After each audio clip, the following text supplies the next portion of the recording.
தனியார் mini bus Tirunelveli மண்டல குற்றவிலக்கு தொடர்புத்துறை துணை இயக்குனர் ஜீப்பு மோதி விபத்து. போக்குவரத்து நெரிசல். 108 ஆம்புலன்ஸ் செல்ல முடியாமல் பரிதவிப்பு. போக்குவரத்தினை சரி செய்த மக்கள். தூத்துக்குடி மாவட்டம் கோவில்பட்டி நகரில் மெயின் ரோட்டில் உள்ள காமராஜ் சிலை அருகே அண்ணா பஸ் நிலையத்தினை நோக்கி சென்ற தனியார் மினி பஸ் ஒன்று சென்று கொண்டிருந்த போது அப்போது அப்பகுதி வழியாக வந்த திருநெல்வேலி மண்டல குற்ற வழக்கு தொடர்புத்துறை துணை இயக்குனர் ஜீப்பும் மோதி விபத்து ஏற்பட்டது. அதிர்ஷ்டவசமாக யாருக்கும் எந்தவித காயமும் ஏற்படவில்லை. இருந்தபோதிலும் அப்பகுதியில் போக்குவரத்து நெரிசல் ஏற்பட்டது.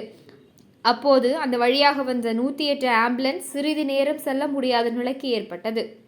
இதையடுத்து அப்பகுதியில் இருந்த பொதுமக்கள் போக்குவரத்தை சரி செய்து 108 ஆம்புலன்ஸ் செல்ல வழி ஏற்படுத்தி கொடுத்தனர். இதனால் அப்பகுதியில் சிறிது நேரம் பரபரப்பு ஏற்பட்டது.